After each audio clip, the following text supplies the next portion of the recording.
I never thought I would see something in Manhattan that could make the city's noise go silent. But that night on the pier, with the wind coming off the Hudson like broken glass, I saw my daughter-in-law shove a crate into the river like it was nothing more than a sack of trash. And in that moment, something colder than the current settled in my bones. Before I tell you what happened next, subscribe to the channel and let me know in the comments where you're watching from. It helps more than you know. My name is Franklin Rourke.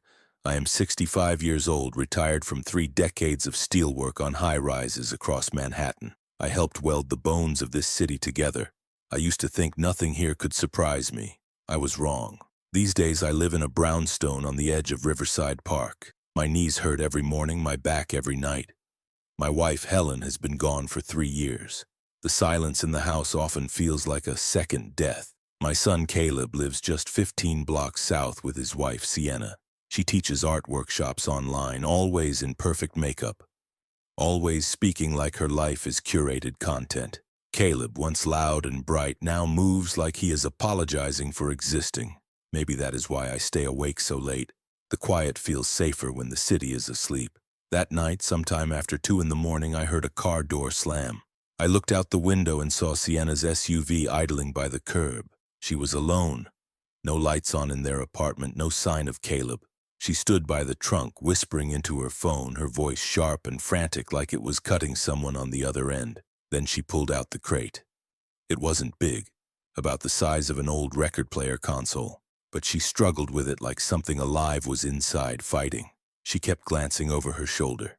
When she loaded it into the back seat and drove off, I followed. Not on purpose at first. I just needed air. But when she turned toward the riverfront, I knew this wasn't a late-night errand. The Hudson looked dark as motor oil as I crept along the path behind her. Manhattan lights flickered on the surface, warping in the current. She dragged the crate down the dock, boots thudding against worn planks. She didn't even try to be quiet. She just muttered to herself, breath ragged, hair whipping across her face. "Just sink," she said. "Just let go. Just sink." She pushed the crate over the edge. It hit the water with a dull splash and bobbed like a heartbeat that refused to die. She waited. I held my breath. The crate didn't sink. She cursed, a word that didn't fit her usual polished voice, and shoved it again with the heel of her boot, nearly slipping into the river herself. The crate tipped, water rushing in.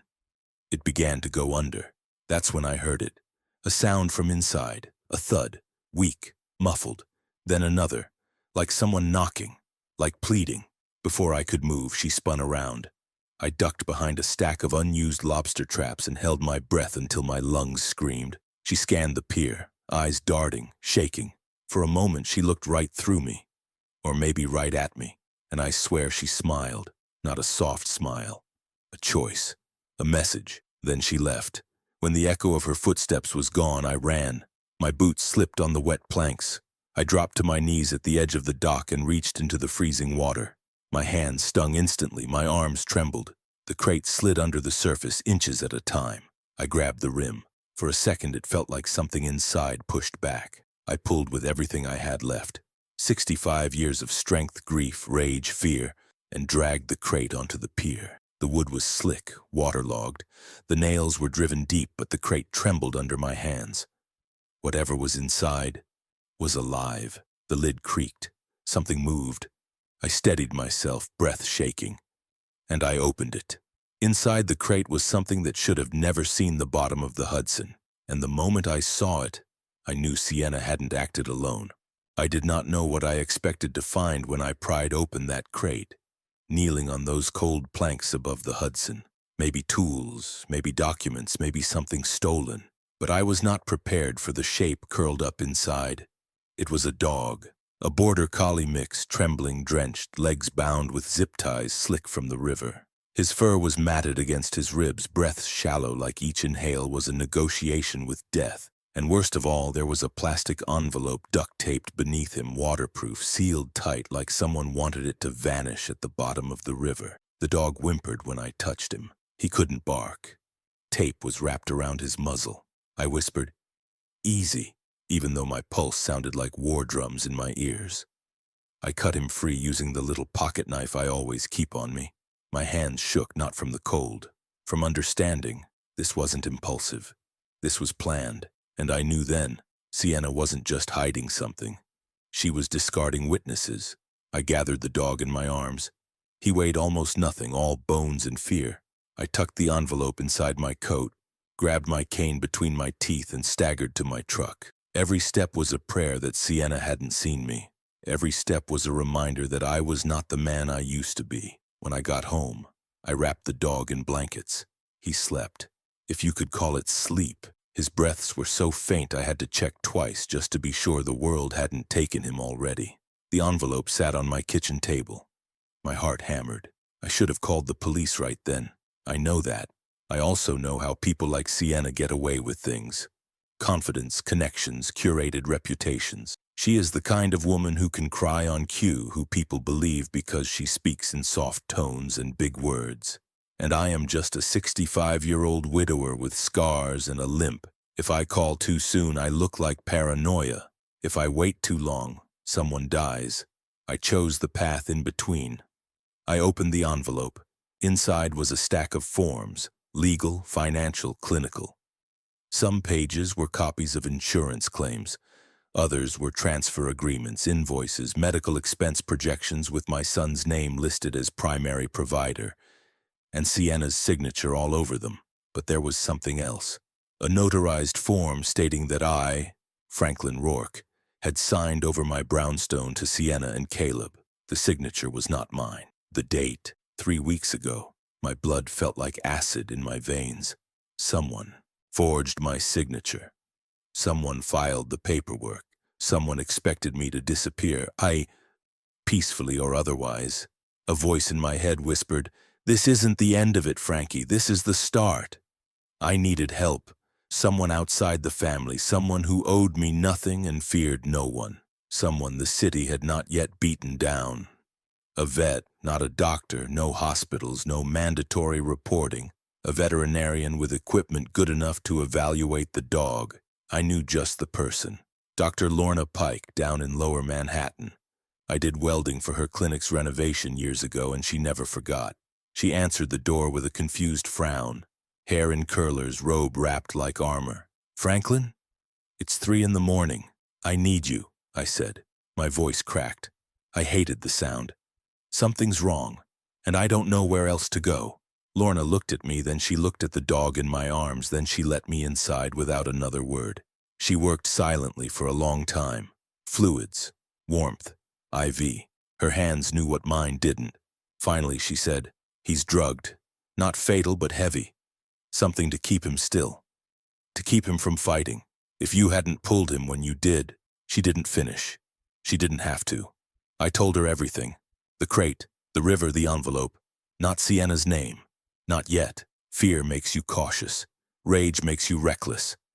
I needed to be neither. When I finished, Lorna exhaled and said, "Franklin, this looks like someone setting the table before the feast.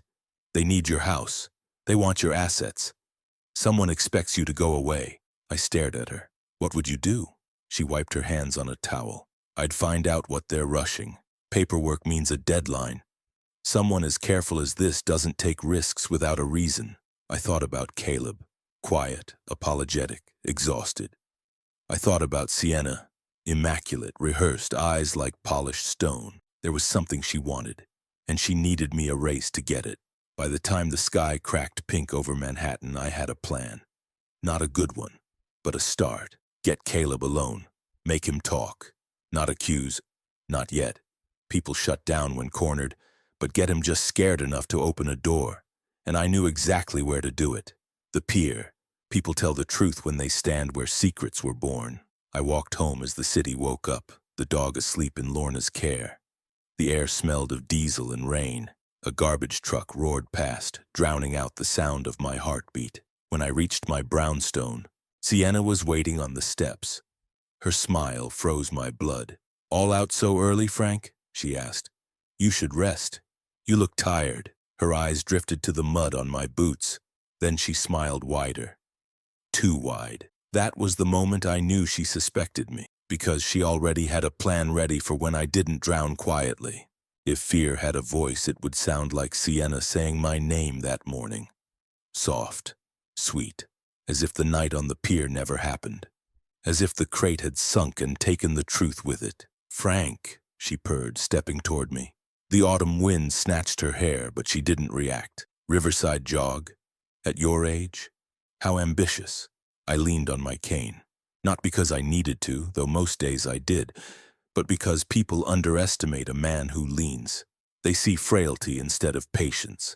"Couldn't sleep," I said. "Thought I'd catch the sunrise." She tilted her head. "That mud on your boots. Riverside Park doesn't look like that." Her eyes flicked to the brownstone door. She was taking inventory. Boots, coat, keys, windows, the distance to the lock, every detail measured, like she was planning a blueprint in her mind. "Must have picked it up on the trail," I said. "Funny how Manhattan still has dirt under the concrete." She smiled like she knew I was lying. And I smiled like I knew she knew. A standoff, dressed like a conversation. Then she said something I never expected. "Caleb is not well." My stomach dropped. Not because I believed her, but because the weapon shifted. "What do you mean?" I asked. She sighed, eyes brimming with designer condolences. "His business debts are crippling. He has panic attacks at night. He feels like he failed you. Failed everyone." She let the silence sit like an open grave. "And what is your solution?" I asked, her smile sharpened. "Sometimes we make sacrifices for the people we love. A dog drugged, a forged deed, a crate in the river. Sacrifices." I said nothing. Sometimes silence says more than anger. Then she stepped close. Too close, her perfume like roses on a gravestone. "Let me help you, Frank," she said. "Let me take care of you. You and Caleb. Trust me." And with that, she brushed past me and headed inside like she already owned the house. Maybe she did, on paper, but not in truth, not yet. I found Caleb in the kitchen, hunched over a mug of coffee gone cold. He looked smaller than I remembered. Shoulders slumped, eyes red-rimmed, not from tears, but from whatever weight he carried. He didn't look up when he said, "Dad, are you okay?" It was the first time in months he asked. "Should be asking you the same," I replied. He swallowed, throat bobbing like the words tangled there might cut him open if he let them out. "Sienna said you were acting strange," he said. "She said you've been confused at night. Like you're wandering." A narrative. Crafted, planted, watered. I took a slow breath. "Caleb," I said gently, "has she asked you to sign anything lately?" He stiffened. "Dad, please don't start." "She forged my signature," I said. "The brownstone, transfers, insurance, bills, it is all in motion." Caleb's eyes finally met mine. Fear there, deep, shimmering like the river. "I do not want to talk about this," he whispered. "Then listen," I said. "A dog was in that crate." He froze. "What crate?" I knew then that he did not know. He may have been blind, but he was not complicit. At least not willingly. "Sienna is not who you think she is," I said. "And whatever she has planned, you are just a step in it, not the destination." He shook his head violently. "You sound insane. She is trying to save us. She has been negotiating things, appealing debts, getting medical consultations. You are projecting." "Medical." The word made the room tilt. "Medical," I repeated. "For who?" Caleb hesitated. For you," he said. "She said there are early signs, that you are losing track, that you need professional monitoring." There it was. A future written for me without my consent. A box for me, too, just not wooden. A facility, a signature, a story the courts would believe, because everyone believes the young woman crying over the man who is losing his mind. Caleb stood abruptly. "I should not be talking about this," he muttered. "She said it could trigger you, trigger me, as if truth were a weapon only the young could wield responsibly." He left. I let him go. A man drowning cannot hear instructions from the shore. Back at the river, the wind cut like teeth. I stared at the dark water and tried to remember the man I used to be.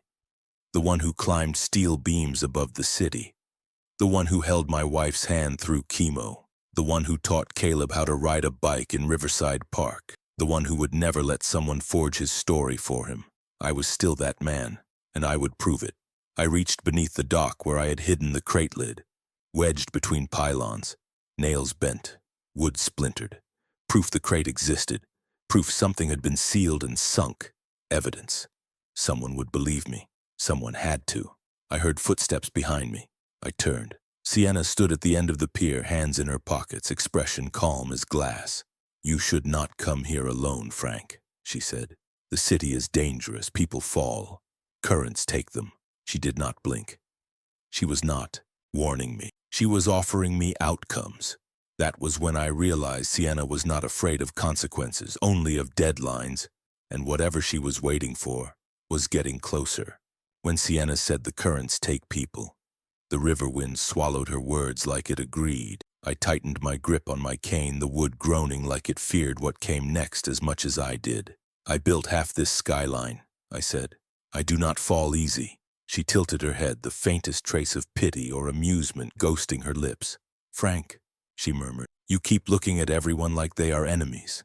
It is exhausting. You should rest. Let someone else handle life for a while." I laughed once. The sound startled both of us. "I rest when the truth does," I said.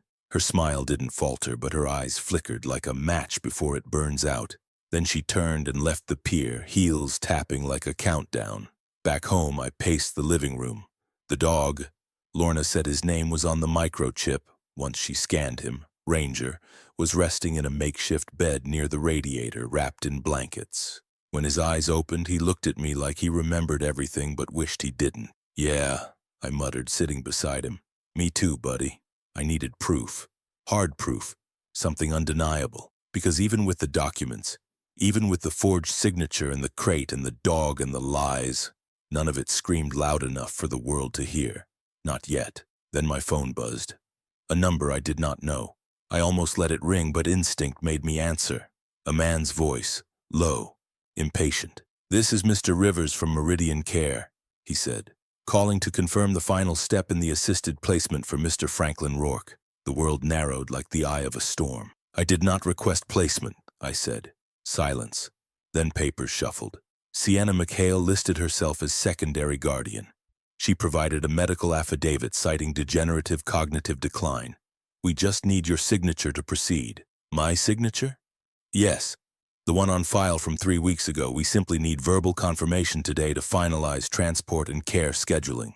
Transport, care, like I was cargo. I hung up without a word. The phone rang again immediately. I let it ring out this time. My house felt smaller. The walls leaned in. Ranger whined, sensing the shift, ears pinned. Transport. Today? Tomorrow. How soon until I lost the right to speak for myself? I grabbed the forged affidavit from the envelope. Cross-referenced the medical jargon. It was detailed. Too detailed.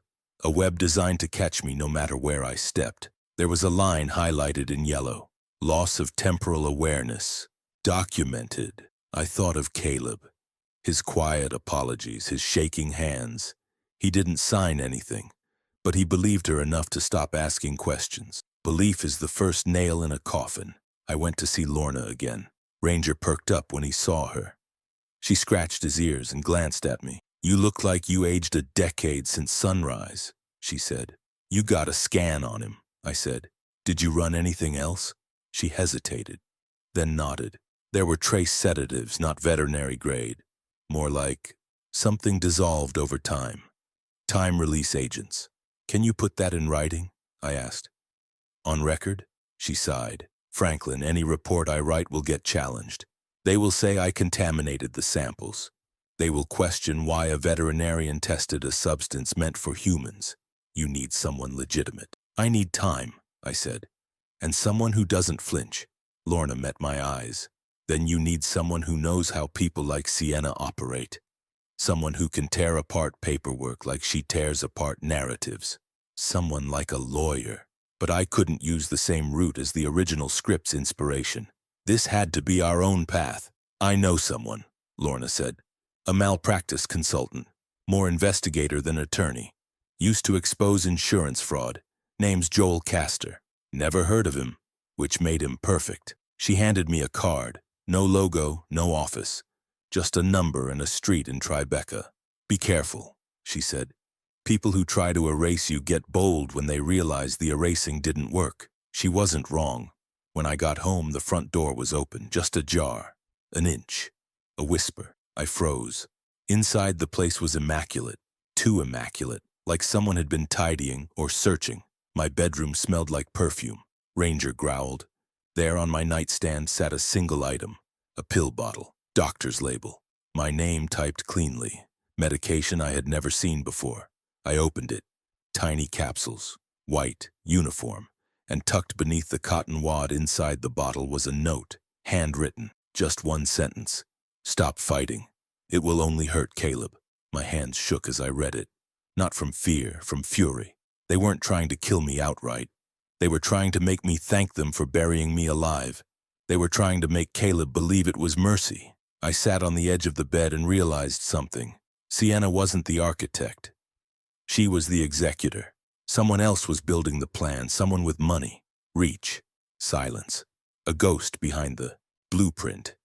And I knew then I had been focused on the wrong enemy. If I wanted to survive, I needed to find out who was truly pulling the strings.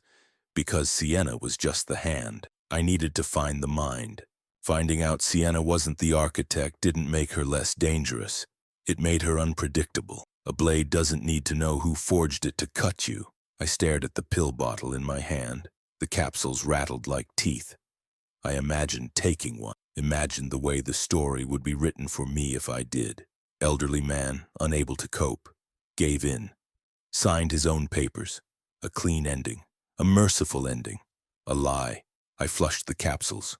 Not out of panic, out of defiance. Some poisons can be undone. Some can be named. Some cannot. Ranger whimpered at the doorway.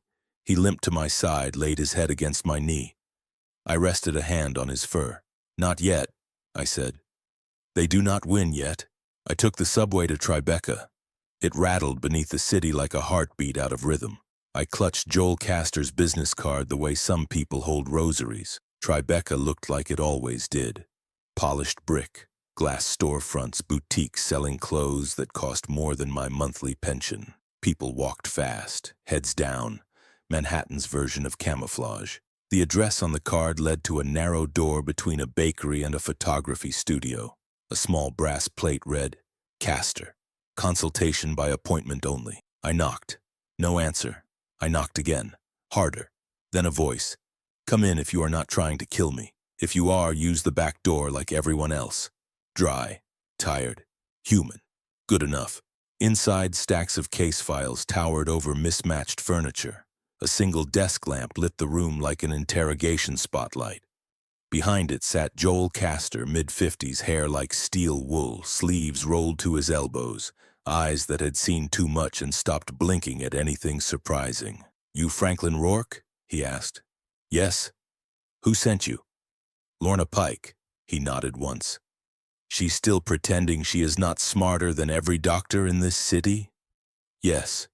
Good. Sit. Talk. I told him everything, the crate, the dog, the forged signature, the phone call from Meridian Care, the pill bottle, the note, Sienna, Caleb, the feeling I was being erased in advance. He didn't interrupt, not once. When I finished, he leaned back and rubbed his jaw. Assisted placement fraud, he said.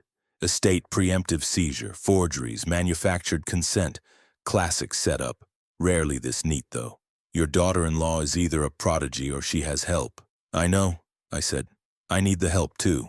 Joel opened a drawer, pulled out a small recording device. You record everything from now on, he said.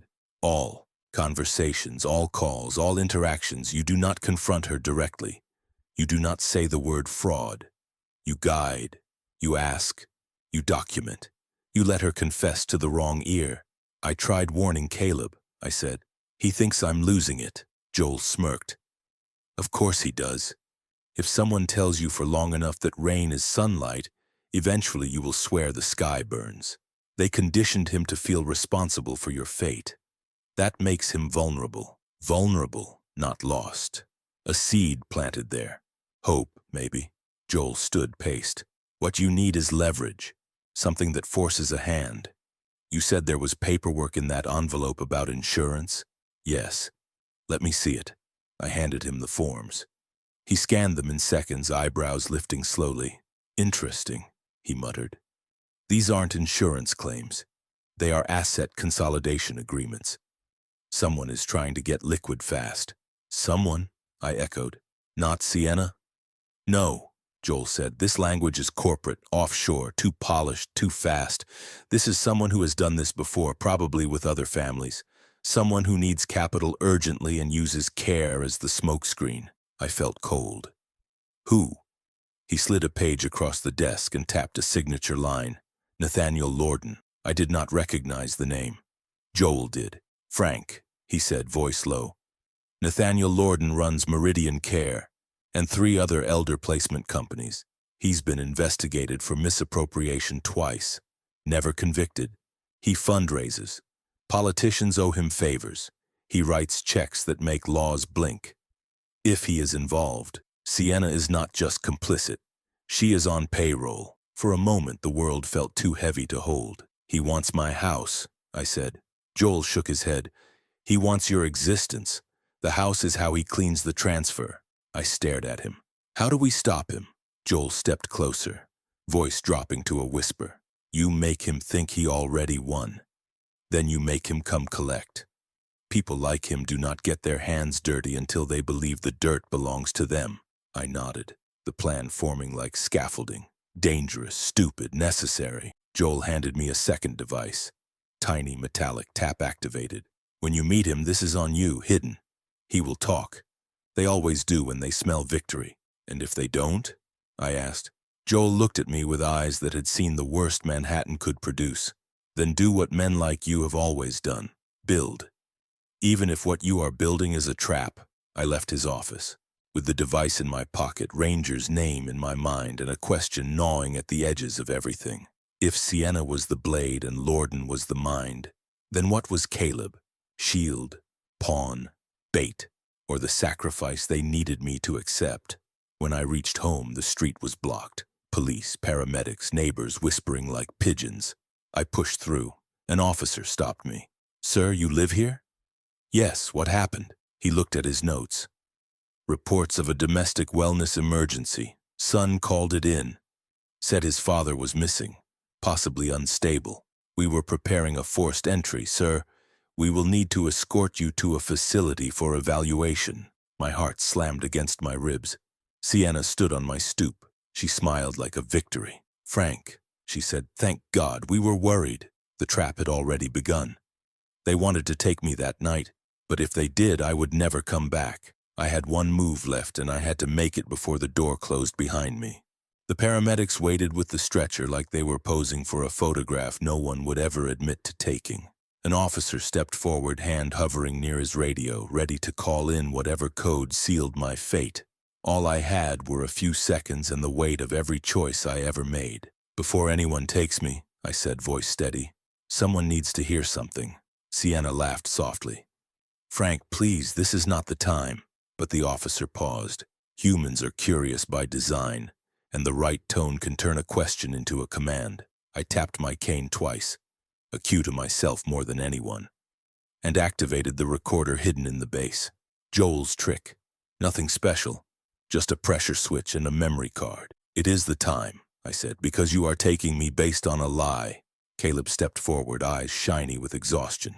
Dad, she said you were wandering, forgetting things. I did not know what else to do. Look at me, I said. He did. Do I look lost to you? He hesitated. No, he whispered. Sienna's smile cracked. This is manipulation, she snapped. He is delusional. This is what I warned you about. The officer's gaze flicked between us. Time to build the trap. Officer, I said, pulling the forged affidavit from my coat. Do you see this? They filed it without my consent. That is a felony, and the signature is not mine. He scanned it, looked up. This looks official. It is, I said.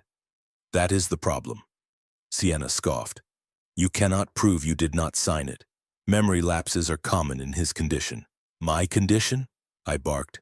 Which one? The one you diagnosed without a license, or the one you sold to Meridian Care for a payout? That made the officer blink. Silence. People only get angry when a nerve is hit. Then I turned to Caleb. She drugged an animal and threw it in the river. I pulled him out. He is alive. Caleb staggered like someone had hit him. A dog? What dog? His name is Ranger, I said. He is at a clinic downtown. Microchip, records, sedatives in his bloodstream. A veterinarian can confirm. Sienna's eyes flashed. Not fear. Strategy. She is lying, she said to the officer. He is having an episode. He thinks there is a dog. He thinks we are stealing from him. This is exactly why he needs help. Then she played her final card. She started to cry. Tears like diamonds. Voice trembling. Lower lip quivering. Please, she whispered. Just let them help you before you hurt yourself. Before you hurt us. Caleb and I are trying to save you. Why can you not see that? Caleb reached for her. She didn't reach back.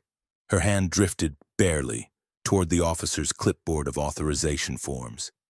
And in her eyes, reflected off the glass of my front door, I saw it. The hunger. Not for mercy, for completion. She wanted the trap sprung. She wanted the story finished. She wanted to be the grieving woman on the news talking about how the system failed him. She wanted to win, so I let her speak. I let her talk, because every word she said was being stored in the recorder inside my cane. Every accusation, every diagnosis she invented, every statement designed to coerce my compliance. And when she finally said the words, Caleb and I already signed everything. Once they take him, he is legally in our care. I clicked off the switch, and the trap closed. I handed the cane to the officer. Play it, I said. He did. Her voice filled the street. Manipulation? Fabricated conditions? The phrase, legally in our care. Her laughter at the idea that I remembered the river. Neighbors stepped closer. The paramedics lowered the stretcher. And Caleb, my son, looked at his wife like he had never seen her before. His voice cracked. You told me this was temporary, he said. You told me it was for his safety. You said he signed everything willingly. Sienna dropped the mask. You will thank me one day, she hissed. We needed that house. We needed those assets. I did what you could not. I protected us.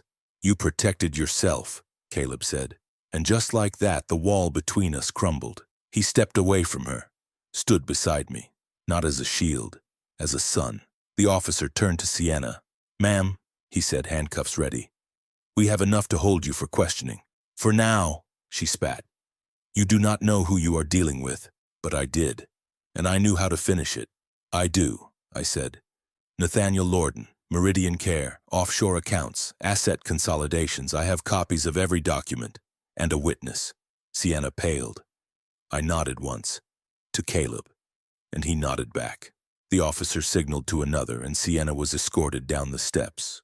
Her cries echoed off the brownstone walls. It did not sound like regret. It sounded like rage. Ranger barked once inside, weak but alive. Maybe we all were. 3 weeks later, the case was open. Joel handled the filings. The brownstone was returned to my name. Caleb started counseling. Sienna faced charges. Meridian Care was under investigation. And me? I took Ranger for walks along the Hudson. Same river, different man. The current still pulled, but it no longer felt like it was dragging me under. It felt like it was carrying me forward. At 65, life does not give second chances. You build them yourself, steel beam by steel beam, like a skyline.